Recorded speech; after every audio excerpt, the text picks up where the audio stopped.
O mercado de videogames no Brasil é uma verdadeira montanha-russa de emoções e impostos. Desde os tempos em que clones de Atari e NES eram a salvação dos gamers tupiniquins, até a chegada triunfal do Master System e Mega Drive impulsionados pela lendária Tectoy.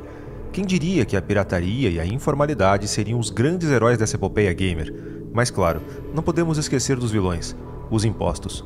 Os grandes responsáveis pelos preços altos dos videogames, sempre prontos para transformar qualquer console em um item de luxo. E como se não bastasse, mesmo com as reduções do IPI, o dólar resolveu dar uma de chefão final e manter os preços nas alturas. Mas nem tudo está perdido. Com o marco legal dos games, há uma luz no fim do túnel para os desenvolvedores nacionais, que agora contam com incentivos fiscais e apoio governamental. Quais impostos contribuem para o aumento do preço dos videogames no Brasil? As reduções de impostos feitas pelo governo, como a do IPI, realmente baratearam os consoles e acessórios de videogame? Quais os desafios econômicos, políticos e tributários que dificultam o crescimento da indústria de games e os valores dos jogos no Brasil? Te respondo todas essas perguntas nesse vídeo, mas antes, vamos voltar no tempo e entender como se formou o mercado de games no Brasil.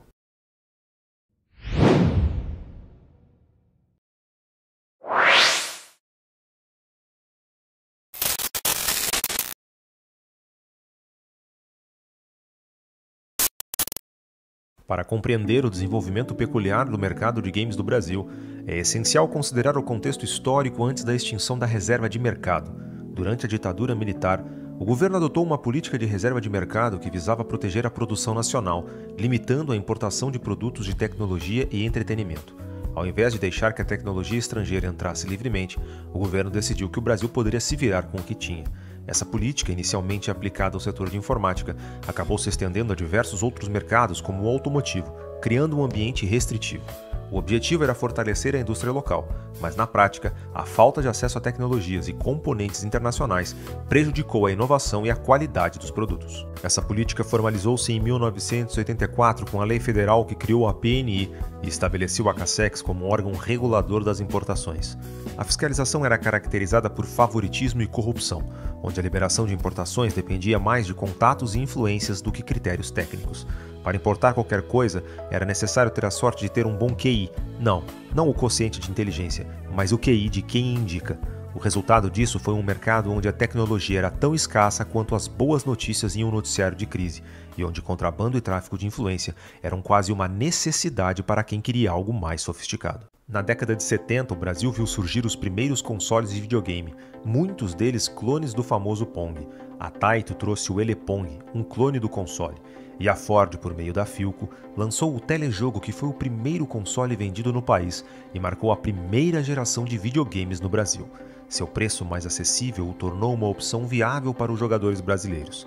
O Telejogo foi projetado com peças locais e se tornou a primeira experiência em videogames para muitos brasileiros. A segunda geração de consoles teve início com o Fairchild Channel F em 1976, o pioneiro na utilização de cartuchos de ROM para a troca de jogos. Embora o Atari 2600, inicialmente conhecido como Atari VCS, tenha se destacado e se tornado amplamente popular, o mercado de videogames sofreu um colapso significativo em 1983, devido à superlotação e dificuldades econômicas. No Brasil, os primeiros Atari 2600 chegaram por contrabando e precisaram ser adaptados para funcionar com o sistema PAL-M das TVs locais. Em 1980, Joseph Maghrabi lançou uma versão nacional do Atari VCS, fabricado com peças importadas e vendidos inicialmente pela rede Mapping. No início de 1981, Maghrabi estabeleceu a Canal 3, que ofereceu locação de games e cartuchos alternativos para o Atari 2600, com títulos traduzidos e manuais em português. Em 1983, a Gradiente, controlada pelo grupo IGB, decidiu investir no mercado brasileiro de videogames, enquanto a Dynacon começou a produzir cartuchos mais baratos com contatos de níquel, resultando na proliferação de fitas piratas. Essas cópias eram feitas a partir dos jogos originais, com alterações no código para evitar problemas legais e substituíam marcas de produtoras. Durante os anos 80 e no início dos anos 90, surgiram clones do Atari 2600 no Brasil, como o Dacter, sendo o Dacter 2007 especialmente valorizado por seu design em forma de maleta. A Dynacon também lançou o Dynavision e a CCE introduziu o Super Game VG3000, um console compacto com controles embutidos. Apesar das inovações, muitos consumidores continuaram a utilizar os antigos consoles e cartuchos até a década de 90. A indústria de videogames no Brasil viu um grande desenvolvimento na década de 80 com o lançamento de novos consoles. Em 83, a Philips introduziu uma nova versão do Odyssey, que foi promovido com uma ampla campanha publicitária e uma adaptação local do jogo KC Munchkin, renomeado como Come Come. Além disso, a Philips colaborou com Renato Aragão e Beto Carreiro para adaptar o jogo Pickaxe Peach para Didi na Mina Encantada, mantendo o conteúdo original do jogo, mas com uma nova identidade. Enquanto isso, a Sharp apostou no Intellivision, conhecido como videogame inteligente, após a Warner não conseguir um acordo para trazer o Atari oficial ao Brasil, o que acabou sendo feito pela Gradiente com o lançamento da versão Polyvox do Atari 2600. A Gradiente fez uma campanha agressiva, destacando o Atari como um entretenimento familiar. Apesar das tensões comerciais com a pirataria, a Warner não se opôs ao mercado de clones, ao contrário de outras empresas como a Apple e a Microsoft, que mais tarde enfrentaram questões relacionadas a cópias ilegais de seus produtos. Em 1988, a Gradiente, que já havia produzido carcaças do Atari 7800 e estava pronta para firmar um acordo com a Warner, viu seus planos mudarem ao encontrar o NES dominando as lojas durante uma visita aos Estados Unidos. A empresa tentou negociar com a Nintendo para distribuir o console no Brasil, mas a Big N não demonstrou interesse no mercado brasileiro. Como alternativa, a Gradiente decidiu criar um clone do NES, adaptando carcaças do Atari 7800 e copiando elementos dos controles do Mega Drive, lançando o Phantom System antes do Natal. No ano seguinte, outras fabricantes de consoles que haviam produzido clones do Atari 2600, como a Dismac e a CCE, também se voltaram para o padrão NES. A Dismac lançou o Beat System, semelhante ao NES, enquanto a CCE introduziu o VG8000 Top Game, que utilizava o sistema japonês de 60 pinos. Em 1990, a CCE lançou o VG9000 Top Game, com controles parecidos com o do NES, e no ano seguinte, o VG9000T Turbo Game, que se destacou pela sua popularidade devido ao preço mais acessível e um controle inspirado no Mega Drive. Com a popularização dos clones de NES, novas empresas entraram no mercado como a Milmar, a Chips do Brasil e a IBCT, que também criaram seus próprios clones. Em 1992, a NTD lançou o Genie-Con, um console com um acessório integrado da Codemasters chamado Game Genie, que permitia inserir códigos nos jogos para alterar seus efeitos, antecedendo os futuros dispositivos Game Shark e Codebreaker. Fundada em setembro de 1987, a Tectoy, que ficou famosa pelo Master System e pelo Mega Drive, estabeleceu uma parceria com a Sega para comercializar a pistola de JJ do anime Zillion, que se tornou um sucesso no Brasil, assim como a versão local do Master System lançada em setembro de 1989. A empresa já havia lançado o Mark III no Japão e o Master System nos Estados Unidos. Aproveitando o apoio da Sega, a Tectoy lançou quase todo o catálogo de jogos do console, incluindo localizações e traduções como o Phantasy Star em português. Além disso, a Tectoy adaptou vários jogos com personagens brasileiros e criou versões exclusivas como Street Fighter 2 e Mortal Kombat 3. Em outubro de 1981, o então presidente Fernando Collor de Mello sancionou uma nova lei federal que extinguiu a Política Nacional de Informática, a PNI, e abriu o mercado brasileiro para importações e investimentos estrangeiros sem grandes restrições. A partir desse momento, a Nintendo passou a prestar atenção no Brasil e, descontenta com o panorama de consoles e cartuchos piratas, estabeleceu sua primeira representação oficial no país em 1993, por meio da Joy Venture Playtronic, formada pela Estrela e Gradiente. Inicialmente, o foco foi o lançamento do Super NES, seguido pela introdução oficial do NES com assistência técnica e suporte exclusivos para esses produtos e não para alternativas piratas. Isso levou à diminuição e eventual desaparecimento dos clones de Nintendo no mercado, com a preferência do público pelo produto original, apesar de seu custo mais alto. No entanto, as vendas de cartuchos piratas ainda persistem hoje, sustentadas por consoles clones internacionais que entram no Brasil por meio do mercado cinza.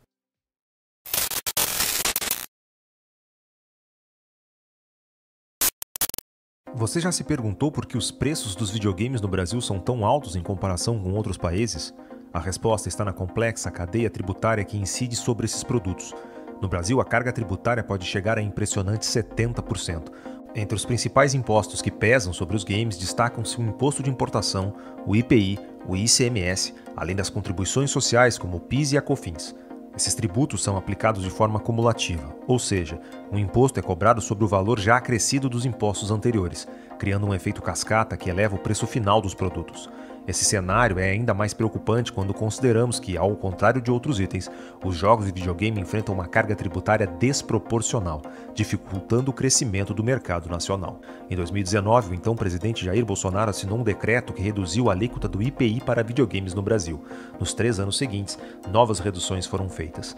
Embora as reduções nas alíquotas tenham sido expressivas e de fato diminuíram o valor dos consoles e seus acessórios, a realidade é bem diferente quando se fala dos jogos desses consoles.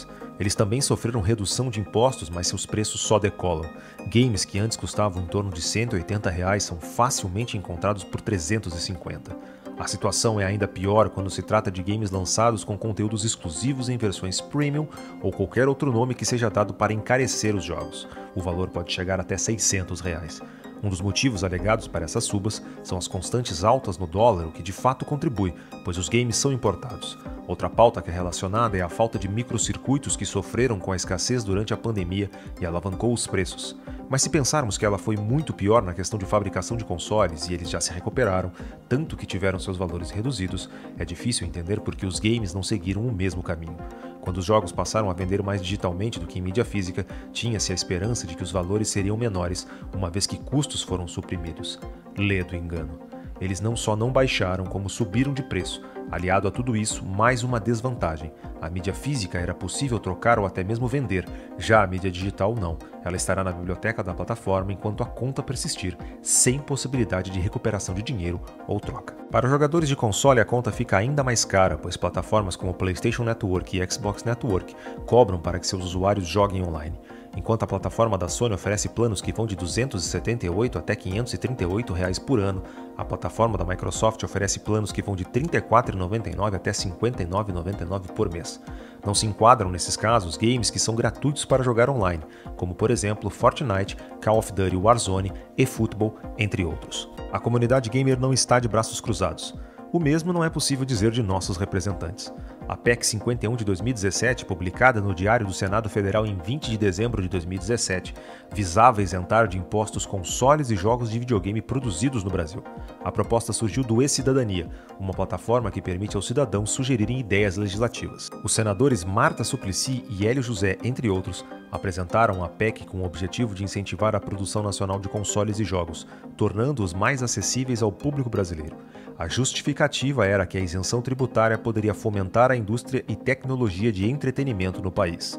Apesar de seu objetivo de promover o desenvolvimento econômico e tecnológico, a PEC 51/2017 enfrentou desafios e debates no Senado. A proposta foi arquivada ao final da legislatura, deixando os gamers com aquele gostinho amargo de quase deu certo. E assim a PEC 51/2017 se juntou ao vasto cemitério de boas ideias que nunca viram a luz do dia. A promessa de consoles e jogos mais baratos ficou só na promessa, e os gamers brasileiros continuam a pagar caro por sua diversão. Mas ainda há uma luz no fim do túnel. Em maio de 2024, o presidente Lula sancionou o Marco Legal dos Games, um conjunto de regulamentações que promete transformar a indústria de jogos eletrônicos no Brasil.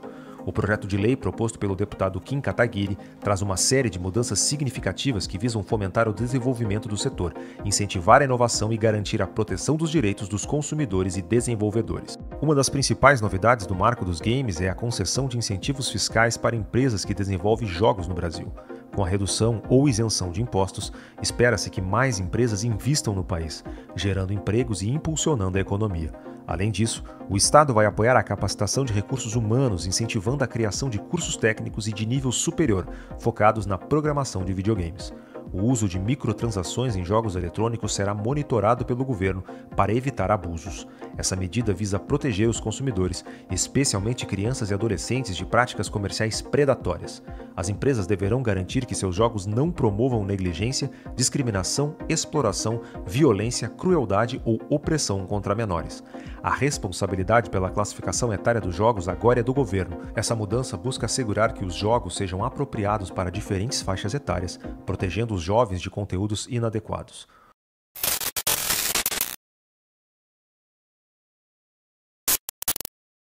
Infelizmente, aquele tempo onde gastávamos horas na locadora jogando com amigos ou alugando fitas, podendo jogar a cada dia um jogo diferente, sem precisar se preocupar com comprar nada, não voltará. A dura realidade nos apresenta soluções muito caras e totalmente desconexas com a realidade econômica da população brasileira. Sugestões e propostas de imunidade tributária foram apresentadas e até bem recebidas, mas faltou interesse do legislativo brasileiro em fazer acontecer.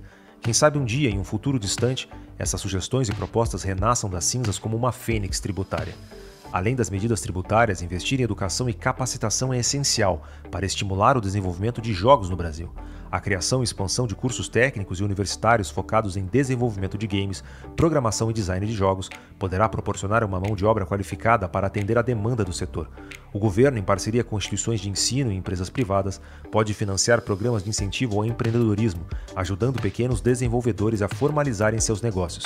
Isso aumentaria a competitividade do mercado e abriria portas para a inovação. Atualmente, o Brasil conta com apenas um curso de graduação público para a área de design de jogos. Há necessidade imediata da expansão dentro da rede pública. Resta seguir sonhando e acreditando que um dia teremos um cenário feliz e próspero para a comunidade gamer brasileira. Será que finalmente veremos um game brasileiro dominar o mundo? Só o tempo dirá, mas uma coisa é certa: ser gamer no Brasil nunca foi para os fracos.